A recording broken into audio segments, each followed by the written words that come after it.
ইচ্ছা যদি আমি আপনি সন্তানকে সবসময় আল কোরআন তার সামনে তেলাওয়াত করে হাদিস পড়ি, আশা করা যায় এই সন্তান আমার সঙ্গে এরকম হাফেজে কোরআন আলিম হওয়া সম্ভব হবে। বলেন সুবহানাল্লাহ। আমার ভাইয়ের জন্য দুনিয়ায় থাকবেন আমার আপনার সন্তানকে আল কোরআন শিখাতে হবে, হাফেজে কোরআন পড়াতে হবে।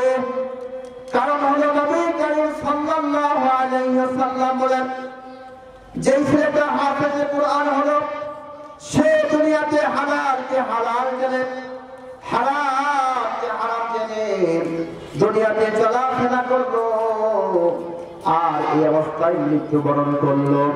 আল্লাহ তাআলা কিয়ামতের দিন তাকে 10টা লোককে জান্নাতে নেয়ার মতন সুপারিশ তাকে দিবে, যে 10 জন ব্যক্তিকে সুপারিশ করে জান্নাতে নিতে পারবে। বলেন সুবহানাল্লাহ। এত মর্যাদা আল্লাহ তাআলা হাফেজে কোরআনকে দিবেন। বলেন সুবহানাল্লাহ। এজন্য আমি বলেছিলাম দুনিয়া থেকে শিক্ষা আছে 2 প্রকার শিক্ষা। 1 নম্বর শিক্ষা হচ্ছে জাগতিক শিক্ষা, 2 নম্বর হচ্ছে ধর্মীয় শিক্ষা। জাগতিক শিক্ষা এটা দুনিয়ায় থাকে, কেউ ডাক্তার হয়েছে, কেউ ডক্টর হয়েছে, কেউ এমবিবিএস হয়েছে, কেউ এফআরসিএস হয়েছে। দুনিয়ার শিক্ষা যারা করে মৃত্যুবরণ করলে শিক্ষার কোনো কাজে আসবে না। কিন্তু যারা ধর্মীয় শিক্ষায় শিক্ষিত হবে, হাফেজে কোরআন হবে, আলেম হবে, সে দুনিয়াতেও মর্যাদা পাবে। আল্লাহ তাআলা কিয়ামতেও তাকে এমন সম্মান দিবেন যে সম্মানের কারণে কিয়ামতের দিন সে তো জান্নাত পাবে এবং তাকে অন্যকে সুপারিশ করা তাকে অধিকার দেওয়া হবে। বলে সুবহানাল্লাহ। আমার ভাইরা, এজন্য দুনিয়া থেকে আমাকে আপনাকে আল কোরআন শিখতে হবে।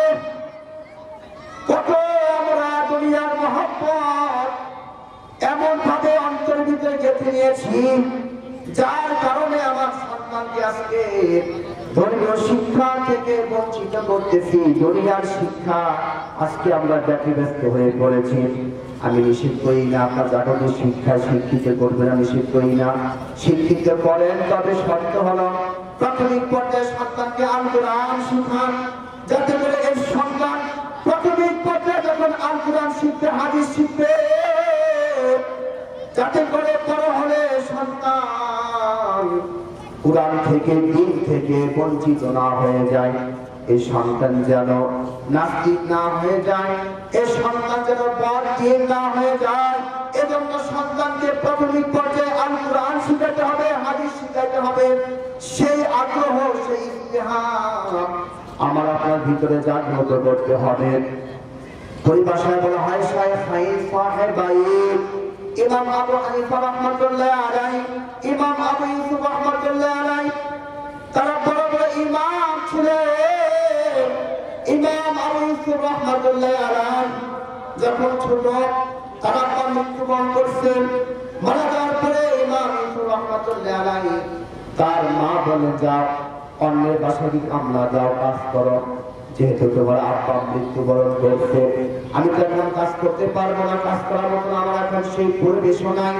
যখন ইমাম আবু ইউসুফ রাহমাতুল্লাহ আলাইহিকে পরের বাসায় কাজ করতে পাঠাতেন, সে যার দাম করে আনতো, সেই টাকা দিয়ে তারা কিছু ক্রয় করে মা আর সন্তান মিলে খাইতো। প্রত্যেকটা দিন সে যে রাস্তা দিয়ে কাজ করতে যায়, রাস্তার পাশে মক্তব, সেই মক্তবে ইমাম আবু হানিফা রাহমাতুল্লাহ আলাইহি এরকম সন্তানদেরকে দিন শেখায়, তালিবে ইলমদেরকে হাদিস শেখায়, কোরআন শেখায়। এটা দেখে ইমাম আবু ইউসুফ রাহমাতুল্লাহ আলাইহি বলে, আদেশ জাগলো, এই সন্তানগুলো কত সুন্দর করে শিখতেছে, আমাকেও শিখতে হবে। সে আর কাজ করতে গেল না, সে মক্তবে প্রবেশ করলো। মক্তবে প্রবেশ করে সে আল কোরআন শিক্ষা গ্রহণ করা শুরু করলো। প্রত্যেকটা দিন সে বাড়ি থেকে ঠিক সময় বের হয়ে যায়, আবার ঠিক সময় সে বাড়িতে চলে যায়, কিন্তু কাজ করতে আর যায় না। যে বাসায় কাজ করে বাসাওয়ালা এসে তার মাকে বলল, হে ইমাম ইউসুফের আম্মা, কি ব্যাপার, তোমার সন্তান কেন আর কাজ করতে যায় না? বলে কেন? আমার সন্তান তো প্রত্যেকটা দিন ঠিক সময় বাসা থেকে বের হয়ে যায়, আবার ঠিক সময় চলে আসে, তাহলে ও কি করে আমি দেখতে চাই। যখন ইমাম ইউসুফ রাহমাতুল্লাহ আলাইহি সে পরের দিন যখন বের হয়ে গেল, তার মা পিছে পিছে হাঁটা শুরু করলো। দেখতে পারলো ইমাম ইউসুফ রাহমাতুল্লাহ আলাইহি সে বক্তব্যে প্রবেশ করলো।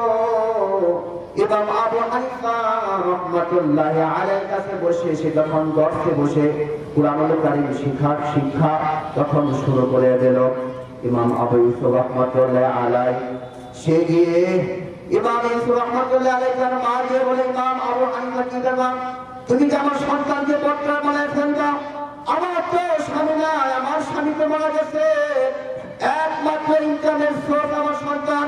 আমার সন্তান যা ইনকাম করে সেই টাকা দিয়ে আমি আর আমার সন্তান মিলে খাই, তুমি আমার সন্তানকে বক্তারা বানাচ্ছ। এই কথা বলার সঙ্গে সঙ্গে ইমাম আবু হানিফা বললেন, ও আম্মা তুমি টেনশন করো না, আমি দেখতে পারতেছি তোমার সন্তান ভবিষ্যতে স্বর্ণের পেটে খানা খাচ্ছে।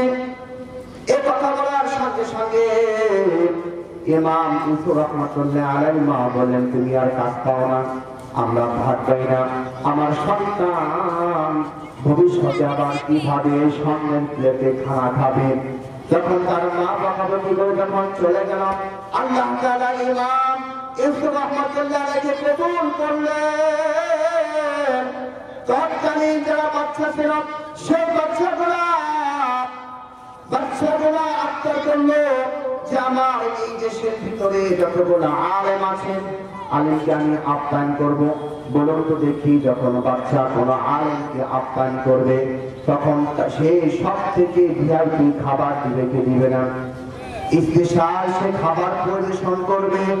এরকম যতগুলো আলেমকে ডাকা হলো, শত শত আলেম যখন উপস্থিত হয়ে গেল, ইমাম আবু ইউসুফ রাহমাতুল্লাহ আলাইহি ছিলেন, যখন তাদের সঙ্গে স্বর্ণের প্লেট দেওয়া হলো, ভিআইপি যখন খাবার পরিবেশন করা হলো, আলেমগুলা খাবার শুরু করে দিল। কিন্তু ইমাম আবু ইউসুফ রাহমাতুল্লাহ আলাইহি আর খাবার খায় না। সে কন্দন করতেছে, কান্নাকাটি করতেছে, চোখের পানি ছাড়তেছে। অন্য আলেম বলে, ইমাম ইউসুফ তুমি কেন খাও না, চোখের পানি কেন ছাড়তেছ? ইমাম ইউসুফ রাহমাতুল্লাহ আলাইহি তখন বললেন, আমার উস্তাদ ইমাম আবু হানিফা যখন বলেছিলেন, ও আম্মা আমি দেখতে পাচ্ছি তোমার সন্তান ভবিষ্যতে স্বর্ণের পেটে খানা খাচ্ছে, কিন্তু আমার মা বিশ্বাস করে না। আমার আম্মা তো এখন দুনিয়ায় নাই, যদি আমার আম্মা এখন বেঁচে থাকতো তাহলে আমার মা দেখতে পারতো আল্লাহ তাআলা আমাকে জগৎ বিখ্যাত আলেম বানিয়েছেন, আমার আম্মা আজকে দেখতে পারতো। বলেন সুবহানাল্লাহ। তাহলে যিনি গাইলেন যদি কোনো ব্যক্তি থাকে, আল্লাহ পাক তাকে বঞ্চিত করে না। যতগুলো ইমাম ছিলেন তার মধ্যে প্রসিদ্ধ ইমাম একজন ইমাম আবু ইউসুফ রাহমাতুল্লাহ আলাইহি। বলে সুবহানাল্লাহ। তো সমাজে হাজির, এজন্য যিনি প্রতিষ্ঠানকে আমরা শ্রদ্ধা করবো, মহব্বত করবো, ভালোবাসবো, যিনি প্রতিষ্ঠানকে আমরা সার্বিক সাহায্য করার চেষ্টা করবো ইনশাআল্লাহ। কোন আলিমান আও মুতাআল্লিমান আও মুঈনান আও মুহিব্বা ওয়ালা তাকুল খালিস ফাতাহলিক। নবী বলেন, পারলে আলেম হও, না পারলে আলেমের ছাত্র হও, না পারলে 3 নম্বর আলেমকে মহব্বত করো, 4 নম্বর আলেমকে সাহায্য করো, কিন্তু 5 নম্বর হও না ফাতাহলিক, তাহলে ধ্বংস হয়ে যাবা। তাহলে আমরা আলেম হব, আলেম না হতে পারলে আলেমের ছাত্র হওয়ার চেষ্টা করবো।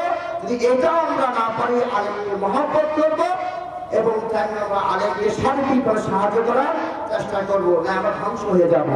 নবীজি হাদিস অনুযায়ী বুঝতে পারলাম। আল্লাহ পাক রব্বুল আলামিন আমাকে আপনাকে আলোচিত কথার উপরে আমল করার তৌফিক দান করেন। আল্লাহুম্মা আমিন।